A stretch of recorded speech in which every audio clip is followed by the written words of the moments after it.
കണ്ണൂരിൽ കെണിയിൽ കുടുങ്ങിയ കടുവ ചത്ത സംഭവത്തിൽ വനം വകുപ്പിന്റെ ഒരു വിശദീകരണം ഉണ്ടായിരിക്കുന്നു.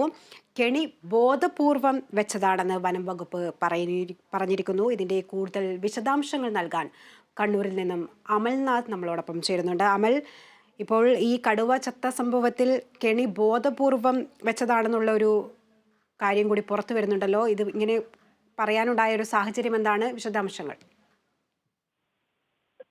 ചൊവ്വാഴ്ച പുലർച്ചെ 4 മണിയോടുകൂടിയാണ് കണ്ണൂർ കൊട്ടിയൂരിൽ ഒരു സ്വകാര്യ വ്യക്തിയുടെ പറമ്പിന് സമീപത്തെ കെണിയിൽ കടുവ കുടുങ്ങിയതായി കണ്ടെത്തിയിട്ടുണ്ടായിരുന്നത്. വളരെ അവശ നിലയിലായിരുന്നു ആദ്യഘട്ടം മുതൽ തന്നെ ഈ കടുവ ഉണ്ടായിരുന്നത്. പിന്നീട് ഇതിനെ തൃശ്ശൂരിലെ മൃഗശാലയിലേക്ക് കൊണ്ടുപോകുമ്പോൾ വഴിയിൽ വെച്ച് മരണപ്പെടുകയാണ്. ഈ ഒരു സംഭവവുമായി ബന്ധപ്പെട്ടാണ് ഒരു വഴിത്തിരിവ് തന്നെ ഉണ്ടായിരിക്കുന്നു എന്ന് തന്നെ പറയേണ്ടിയിരിക്കുന്നു. ആദ്യഘട്ടത്തിൽ മനസ്സിലാക്കിയത് ഈ കടുവ കുടുങ്ങിയിട്ടുണ്ടായിരുന്നത് ഒരു കമ്പി വേലിയിലാണ് എന്നായിരുന്നു. എന്നാൽ കൂടുതൽ പരിശോധനകൾ വനം വകുപ്പ് നടത്തിയതിന്റെ ഭാഗമായി മനസ്സിലാക്കുവാൻ വേണ്ടി സാധിച്ചത് ഈ കേബിൾ ഉപയോഗിച്ച്, വാഹനത്തിന്റെ കേബിൾ ഉപയോഗിച്ചുണ്ടാക്കിയ ഒരു കെണിയിലാണ് കടുവ കുടുങ്ങിയിരിക്കുന്നത് എന്നാണ് നിലവിൽ മനസ്സിലാക്കുവാൻ വേണ്ടി സാധിച്ചിട്ടുള്ളത്. പരിശോധനകൾ തുടർന്നുകൊണ്ടിരിക്കുകയാണ്. നിലവിൽ ഇതുമായി ബന്ധപ്പെട്ട് വനം വകുപ്പ് ഈ സ്ഥല ഉടമയ്ക്കെതിരെ കേസെടുത്തിട്ടുണ്ട്.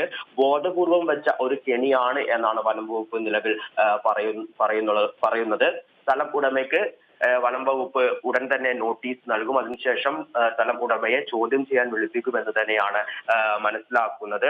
കടുവയുടെ പോസ്റ്റ്മോർട്ടം റിപ്പോർട്ട് കഴിഞ്ഞ ദിവസത്തോടു കൂടി തന്നെ പുറത്തു വന്നിരുന്നു. ഈ പോസ്റ്റ്മോർട്ടത്തിൽ പറയുന്നത് അണുബാധയും ഒപ്പം തന്നെ പേശികളിലുണ്ടായ മുറിവുമാണ് മരണകാരണം എന്നാണ്. കടുവയുടെ കരളിനും ഒപ്പം തന്നെ കുടലിലും അണുബാധ ഏറ്റിരുന്നു. ഒപ്പം തന്നെ പേശികളിലും സാരമായ മുറിവുണ്ടായിരുന്നു. ഈ കെണിയിൽ അകപ്പെട്ട ആ ഒരു സമയങ്ങളിൽ ഏകദേശം 5-6 മണിക്കൂറുകളായി കടുവ കെണിയിൽ നിന്ന് രക്ഷപ്പെടുവാനുള്ള ശ്രമം നടത്തിയിരുന്നു. അപ്പോൾ ആ കെണിയിലെ കേബിളുകൾ ഉരസിയാണ് പേശികൾക്ക് മുറിവുകൾ ഉണ്ടായത് എന്നാണ് നിലവിൽ വനം വകുപ്പ് സൂചിപ്പിക്കുന്നത്. എന്തുതന്നെയായാലും സ്ഥലമുടമയ്ക്ക് എതിരെ കേസെടുത്തിട്ടുണ്ട്. അദ്ദേഹത്തിന് നോട്ടീസ് നൽകിയിട്ടുണ്ട്. അദ്ദേഹത്തെ ചോദ്യം ചെയ്യാൻ വിളിപ്പിക്കും. ഈ ചോദ്യം ചെയ്യലിൽ നിന്നും കൂടുതൽ വ്യക്തതകൾ പുറത്തു വരുമെന്ന് തന്നെയാണ് നിലവിൽ മനസ്സിലാക്കുന്നത്.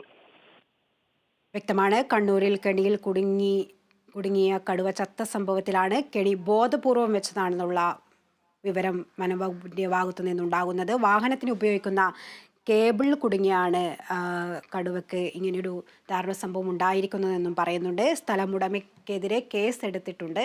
ഇയാളെ കൂടുതൽ ചോദ്യം ചെയ്യുന്നതിലൂടെ കൂടുതൽ വിവരങ്ങൾ പുറത്തു വരുമെന്നാണ് അറിയാൻ കഴിയുന്നത്. കൂടുതൽ വിവരങ്ങളാണ് അമൽനാഥ് നൽകിയത്.